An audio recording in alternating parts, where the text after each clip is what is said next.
How's everybody doing? My name's Mike, and we got Mr. Arlo with us today. He is a 7-year-old Australian Shepherd. Now, he is the housemate of the other dog I have, Lily. Now, I've had this dog since yesterday, so what I want to talk about is what I first noticed, okay? The owners told me that the other dog was more of the issue, and the reason I believe is because that dog had actually bitten people, whereas this guy, don't believe he's actually bitten anybody, but I can tell you just my time with him and what I saw between the two dogs in the home is that even though the other dog may be the one actually doing the biting behavior, this one is actually the issue. This one is actually the more dominant one. This one is actually the guy who's going to be pushing the situation. It's normal for when there's more than one dog in a home for there to become a dynamic between the dogs. One is going to be in charge and one's going to be a follower. One's going to initiate things and the other may finish it. You know, that can be the type of thing that we're dealing with. There's always a pack mentality, so there's always a pack dynamic happening. That's why we have to behave a certain way to get control of these dogs, is we now have to be the one who is issuing the corrections, the bites, because that's what it is. Their correction is a bite. So we're gonna go ahead and do the first thing I do with every dog is I introduce them to leash pressure. This dog technically does not know how to heel. I mean, the dog pulls everywhere. Every dog I get that comes here pulls like you wouldn't believe, and we're usually able to teach them the idea of heel. Usually, within a few days they start understanding what we want, and it all starts out just like this. So you see the dog's not really paying attention to me. This is how we get him to pay attention and start following us. I'll back up and I'll give him a little tug. Come on. Attaboy, good boy, good boy, attaboy. And I'll come this way. Good. If he turns towards me, see a little tug. If he doesn't, I keep tugging, encourage. Come on, boy. Good boy, good boy. So if he stutters like that, I'll just tug and encourage. Okay, come on. Attaboy, good boy, good boy, attaboy. See, what he's trying to do is control the situation. He's trying to control the exercise by not moving. Attaboy, come on, boy, good boy. Now, I also don't want him to jump on me. He also jumps, so right here to get his attention. Attaboy, good boy, because he turned. Come here, boy. Good boy, good boy. Come here, buddy.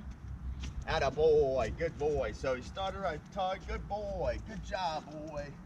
Good job. Come here, buddy. Good boy. See, that time he did it without it. Come here, boy. So a little encouragement, a little tug. Come here, buddy. Attaboy, good boy. And what happens is, a little tug, this just turns into the heel. Good boy. See now see how he's kind of heeling? Come on, boy. Attaboy. Right there. I correct him for passing. See how he's heeling? I'm pretty sure the owners and the pet sitter would not believe that the dog heels this quick.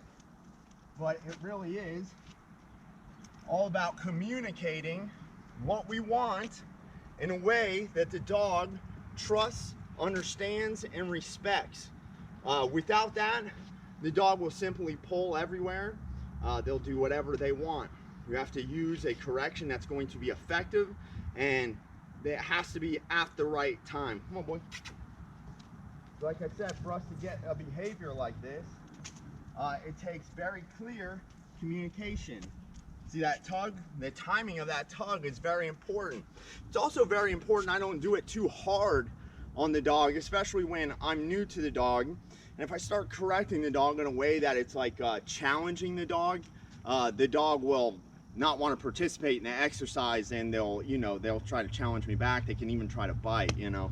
This dog, he's doing good. Like I said, out of the two dogs, this dog I actually see more dominant behavior from.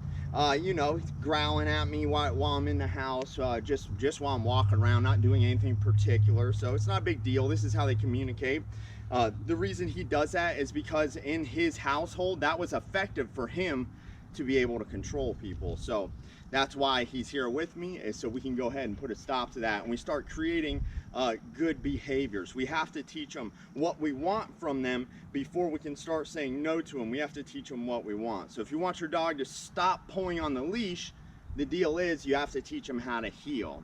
All right, so again, we practice this every day. We come out and just and just get him to come towards me. Attaboy, good boy. The more you do it, the better they're gonna be at it. See if he turns towards me. Good boy, good, good, good boy, good boy.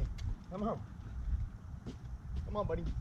Good boy, good boy. And like I said, we can turn that into a heel. Good boy, good heel, good boy. Good job, buddy. Heel, good boy, good boy, good job.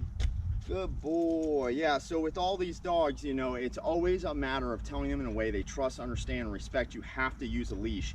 If you're not using a leash to teach your dog at 8 weeks old, it's going to be very difficult to get your dog under control from the beginning. You're going to have to go back and reteach these things.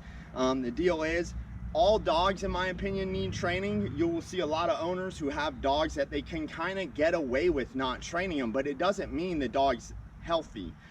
Dogs who are untrained, in my opinion, have an unstable mind and they're mentally unhealthy. They're very anxious, and those are the dogs that usually bite. The anxious, fearful type dogs are dogs that think they're in control and that think that they make decisions. So like right now, he's looking at my neighbor. So one way to get him not to do that, he broke his eye contact. If he kept looking this way, what I would do is back up and give him a correction in the direction that I'm going, so he starts understanding that, hey man, you got to look at me when you're out here, because if you're not looking at me, then you might miss something. You're going to get that correction.